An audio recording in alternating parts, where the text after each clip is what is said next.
ലോക ലഹരി വിരുദ്ധ ദിനത്തിൽ കുന്നംകുളം പോലീസ് ബൈക്ക് റാലിയും ലഹരിക്കെതിരെ പൊതുസമ്മേളനവും നടത്തി. അറിവാണ് ലഹരി എന്ന ശീർഷകത്തിൽ കേരള സർക്കാർ നടത്തിവരുന്ന ഓപ്പറേഷൻ തുഫാന്റെ ഭാഗമായി കുന്നംകുളം ജനമൈത്രി പോലീസിന്റെ നേതൃത്വത്തിൽ നടത്തിയ bike rally station house officer SR Saneesh flag off ചെയ്തു.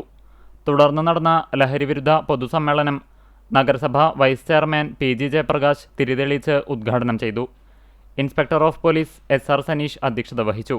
ചടങ്ങിൽ civil police officer K Arshad ലഹരിക്കെതിരെ പ്രതിജ്ഞാവാചകം ചൊല്ലിക്കൊടുത്തു. ഓപ്പറേഷൻ തൂഫാൻ ലഹരി വിരുദ്ധ ക്യാമ്പയിന്റെ ഭാഗമായി കുന്നംകുളം പോലീസിന്റെ നേതൃത്വത്തിൽ വിവിധ സ്കൂളുകളിലെ വിദ്യാർത്ഥികൾ നടത്തിയ ഫുട്ബോൾ, ക്വിസ്, പ്രബന്ധ മത്സരം തുടങ്ങിയവയിലെ വിജയികൾക്കുള്ള സമ്മാന വിതരണം നഗരസഭ vice chairman PG Jayaprakash, Nexus hyper market managing director KM Hiras എന്നിവർ നിർവഹിച്ചു. ASI M ഗീത, വിവിധ സ്കൂളുകളിലെ അധ്യാപകരായ PM Sreenesh, CM Joby, VJ Jayalaxmi, Anand Hiran, doctor Afsa Abdul എന്നിവർ സംസാരിച്ചു.